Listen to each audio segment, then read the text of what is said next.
Praise the Lord, सबको जय मसीह। हम परमेश्वर पिता का धन्यवाद करते हैं कि उसने हम सभी को संभाल कर रखा है और एक मौका दिया है उसके वचन को अध्ययन करने का। आज हम पढ़ेंगे नया नियम की पुस्तक यहूदा अध्याय 1 का 11 वचन। इसमें परमेश्वर का वचन कहता है कि उन पर हाय क्योंकि वे कैन की सी चाल चले। हम जानते हैं उत्पत्ति में कैन और हाबिल के बारे में बताया है। उत्पत्ति अध्याय 4 में कि कैन और हाबिल दो भाई थे जिन्होंने परमेश्वर के सामने भेंट को लाया, जिसमें से कैन की भेंट को परमेश्वर ने ग्रहण नहीं किया और लेकिन हाबिल की भेंट को ग्रहण किया। आप इस अध्याय 4 को पूरा पढ़ सकते हैं। क्यों परमेश्वर ने कैन की भेंट को ग्रहण नहीं किया और आज हम परमेश्वर हमसे क्यों कहता है कि हम कैन की चाल ना चले और हम, क्योंकि कुछ लोग वो उस कैन की तरह जैसा कैन ने किया वैसा ही अपने जीवन में कर रहे हैं।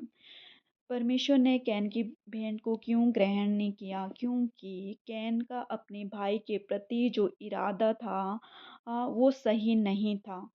उसके हृदय में वो एक शुद्ध हृदय वाला व्यक्ति नहीं था। उसके हृदय में कहीं न कहीं हाबिल के प्रति वो नफ़रत थी, जिससे परमेश्वर ने उसकी भेंट को ग्रहण नहीं किया। और यही आज हमारे जीवन में भी होता है। हम परमेश्वर के रास्तों पर चलते हैं, उसके वचन पर चलते हैं, लेकिन कहीं न कहीं हमारा हृदय शुद्ध नहीं होता है, जिस प्रकार परमेश्वर हमारे जीवन में चाहता है। हम खुद के प्रति ईमानदार नहीं होते। हम कैसे जान सकते हैं कि हम अपने भाइयों के प्रति या जहाँ पर हम विश्वासी हैं, अपने साथी विश्वासियों के प्रति, हमारे रिश्तेदारों के प्रति, हमारे शत्रुओं के प्रति हमारा जो इरादा है वो सही है, हमारा जो नज़रिया है वो सही है। जब हम देखते हैं कि अगर परमेश्वर उनके जीवन में कुछ अच्छा करता है, कुछ भलाई करता है, कुछ आशीष देता है, हमारे जीवन में क्या उन साथियों के प्रति जब उनके जीवन में आशीष मिलती है, क्या हम उनकी आशीष में आनंदित होते हैं या कहीं न कहीं हमें बुरा लगता है? हृदय में वो हलचल हमारे जीवन में होती है कि परमेश्वर ने उनको इतनी आशीष दी है और हमें वो आशीष नहीं दी, या परमेश्वर वो इतने अच्छे हैं, परमेश्वर में वो इतने बढ़ रहे हैं, लेकिन हम आज वहीं के वहीं हैं। ऐसी बातें हमारे जीवन में होती हैं। लेकिन परमेश्वर हमारे जीवन में चाहता है कि हमारे हृदय में वो आनंद आए, जब हमारे जो साथी लोग हैं, हमारे जो भाई हैं, हमारे जो रिश्तेदार हैं, चाहे विश्वासी है, अविश्वासी है, जब भी परमेश्वर उनके जीवन में आशीष देता है या हो सकता है वो हमसे ज़्यादा फाइनेंशियली स्ट्रॉन्ग है, तो हमारे जीवन में उनके प्रति वो आनंद होना चाहिए।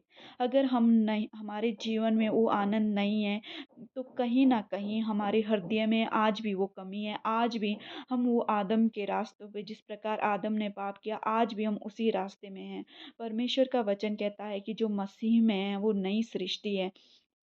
और परमेश्वर का वचन रोमियो 5:5 में भी कहता है कि पवित्र आत्मा के द्वारा परमेश्वर का प्रेम हमारे हृदय में डाला गया है। हम खुद से ऐसा नहीं कर सकते हैं। हो सकता है हम बहुत कोशिश करना चाहते हैं कि हम सबकी खुशियों में आनंदित हो, लेकिन हम नहीं आनंदित हो पाते हैं। लेकिन पवित्र आत्मा है जो इस बारे में हमारी हेल्प करता है।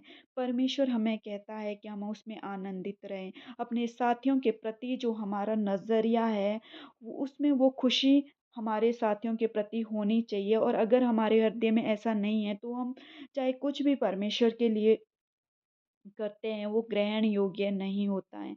जिस प्रकार हम देखते हैं कि गेहूँ का दाना जब ज़मीन में पड़ता है, पूरी तरह गल जाता है, तब जाके उसमें एक नया पौधा, एक नया जीवन उसमें उत्पन्न होता है। उसी प्रकार हमारा जीवन की भी जो पुरानी आदतें हैं, हमें खुद से इनकार करना है। इस संसार में जो हमारी आदतें हैं, इस संसार का जो नेचर है, वो हमारे जीवन में ना हो। हमारा जो नेचर हो, जिस प्रकार परमेश्वर ने, प्रभु यीशु मसीह ने अपने शत्रुओं से प्रेम रखा, यहूदा इस्करियोती जिसने उसे क्रूस पर चढ़ाया, उसके प्रति उसका जो प्रेम कितना एक शुद्ध प्रेम था। उसी तरह हमारे जीवन में भी ऐसा होना चाहिए। हम 6 वचन में, उत्पत्ति 4 के 6 में पढ़ते हैं उसमें कहता है कि तब यहोवा ने कैन से कहा, तू क्यों क्रोधित हुआ और तेरे मुंह पर उदासी क्यों छा गई? यदि तू भला करे तो क्या तेरी भेंट ग्रहण ना की जाएगी?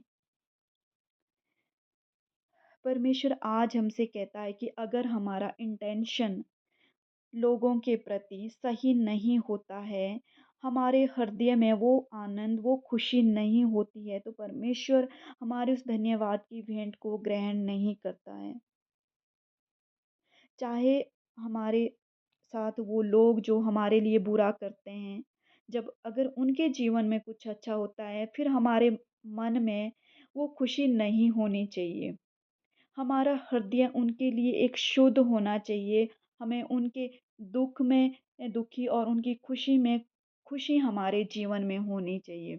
ये है परमेश्वर का नेचर जो वो हमारे लिए चाहता और यही है अगर हम ऐसा नहीं करते हैं तो उसके सुसमाचार को हम अभी तक नहीं समझ पाए हैं। हम जानते हैं कि जब आदम और हवा ने परमेश्वर की आज्ञा को नहीं माना तो परमेश्वर ने आदम और हवा को श्राप नहीं दिया। हम पढ़ते हैं 15 वचन में, उसमें लिखा है कि और मैं तेरे और स्त्री के बीच में, तेरे वंश और इसके वंश के बीच में वैर उत्पन्न करूंगा। वह तेरे सिर को कुचल डालेगा और तू उसकी एड़ी को डसेगा। इसमें परमेश्वर ने एक वादा किया है यीशु मसीह के आने के विषय में, कि यीशु मसीह है जो हमारे पापों का उद्धार करने आएगा, उस पाप को मिटाने आएगा। और यही है अगर हमारे जीवन में हमसे कोई बुरा करता है, लेकिन हमारे लिए उसके प्रति एक प्रेम होना ज़रूरी है। इसी तरह हम अपने हृदय में जाने कि कहीं हम कैन की चाल तो नहीं चल रहे हैं। हम अपने हृदय को देखें कि क्या अ, हम परमेश्वर के प्रति वफ़ादार हैं, खुद के प्रति ईमानदार हैं? क्या वो प्रेम हमारे जीवन में भी है जैसा प्रेम यीशु मसीह के जीवन में है?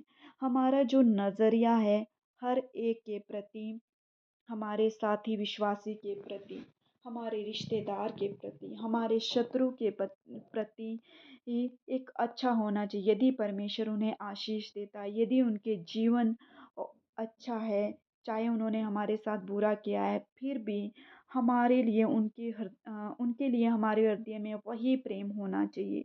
अगर ऐसा नहीं है, तो पवित्र आत्मा है जो इस प्रेम को हमारे जीवन में उंडेलता है और सबसे पहले ज़रूरी है एक्सेप्ट करने की उन चीज़ों में जिनमें हम वीक हैं। हम प्रार्थना करें, आइए इस समय में हम प्रार्थना करें और सच में उसके अनुग्रह को मांगे कि हम कैन सी की चाल ना चले, लेकिन हमारा हृदय परमेश्वर के प्रति और लोगों के प्रति ईमानदार हो। धन्यवाद प्रभु। इस वचन को प्रभु जो भी सुन रहे हैं, आप उनके हृदय को जानते हैं। पवित्र आत्मा अपने प्रेम को उनके हृदय में आप प्रकट कीजिए, अपना अनुग्रह कीजिए। हमसे जो भी पाप हुए हैं हमें माफ़ कीजिए और हर एक के प्रति प्रभु हम एक सही दृष्टिकोण, सही नज़रिया रखने में मदद करें, ताकि आपके चरित्र को, आपके सुसमाचार को हम अपने हृदय में समझ सकें। प्रभु हम अकेले नहीं कर सकते, हमें आपकी सहायता की ज़रूरत है। हम विश्वास करते हैं पवित्र आत्मा आज आपने हमसे बातें करी है और हर एक के प्रति एक सही दृष्टिकोण रखने में हमारी सहायता करें।